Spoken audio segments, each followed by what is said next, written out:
کہتے جوانی مستانی ہوتی ہے، یہ شباب کے لمحے آوارگی کے لمحے ہوتے ہیں، انسان کنٹرول نہیں کر پاتا،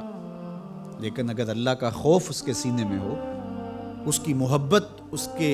رگو ریشہ میں محو نفوذ ہو، تو پھر جوانی میں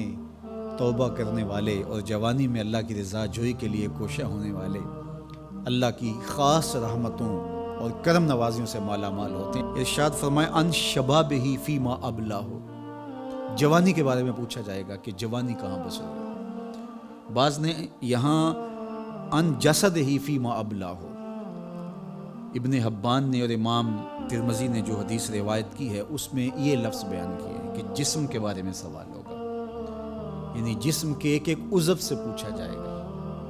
تم سے پوچھا جائے گا تمہارے ہاتھوں نے کیا کیا، تمہاری آنکھوں نے کیا کیا، تمہارے کان کیا سنتے رہے، تمہاری زبان کیا بولتی رہی، تمہارے قدم اٹھ کے کن راہوں کا سفر کرتے رہے، تمہارے ایک ایک عضو بدن کے بارے میں تم سے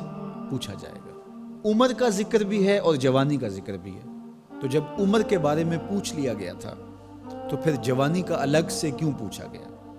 تو کہا کہ جو جوانی ہے یہ عمر کا خلاصہ ہے، اور عمومی طور پہ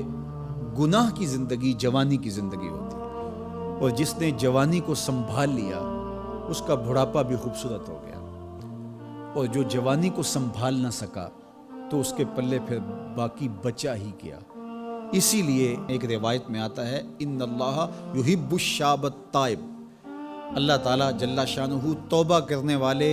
جوان سے بہت زیادہ محبت فرماتا ہے۔ نوجوان شخص جب توبہ کرتا ہے خوشی سے اللہ کا عرش بھی جھومنے لگتا ہے،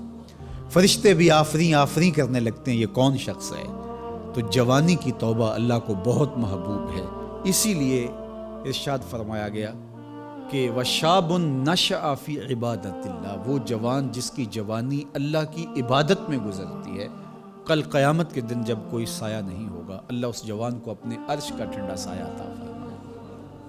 تو جوانی کو سنبھال کے رکھنا، یہ پوچھا جائے گا کہ تو نے جوانی کیسے گزاری۔ دعا کرو کہ قیامت کے دن جب ہم سے سوال ہو تو ہمارے جوان اس کا جواب یہ دے مالک ہماری جوانی سجدوں میں گزری تھی، ہماری جوانی تیرے دین کی نوکری کرتے ہوئے بسر ہوئی، ہماری جوانی قرآن کی دعوت دیتے ہوئے گزری،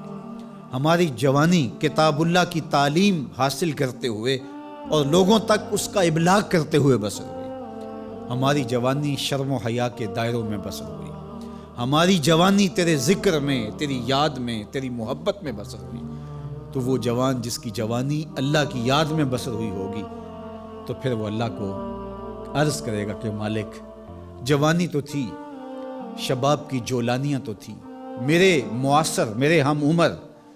شباب کی لذتوں میں کھوئے ہوئے تھے، لیکن مالک میری پیشانی سجدے میں تیرے حضور جھکتی تھی اور میری آنکھیں تیرے حضور آنسوں کا خراج پیش کرتی تھیں،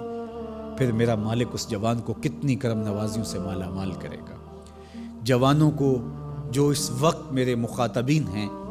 میں کہوں گا کہ اپنی جوانی کو اتنا ستھرا اور پاکیزہ بنا لو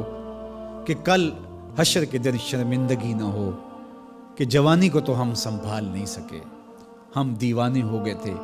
ہماری خواہشات بے قابو ہو گئے تھی، ہم اپنی عصمت کے جوہر کو محفوظ نہ رکھ پائے، ہماری نظروں سے حیا اور شرم کا جوہر اڑ گیا، اور ہم آوارہ مزاج چوکوں گلیوں بازاروں اور تھڑوں کے اوپر بیٹھ کے جوانی کے قیمتی لمحے ضائع کیے۔ کہیں یہ جواب نہ دینا پڑے بلکہ اللہ کے حضور ہم یہ کہیں کہ مالک جوانی تو تھی، شیطان بھی پوری طرح سے حملہ آور تھا، لیکن ہمیں تیرے محبوب علیہ السلام کے فرامین یاد تھے، اس لیے جوانی تیری محبتوں کے سائے میں بسر ہوئی۔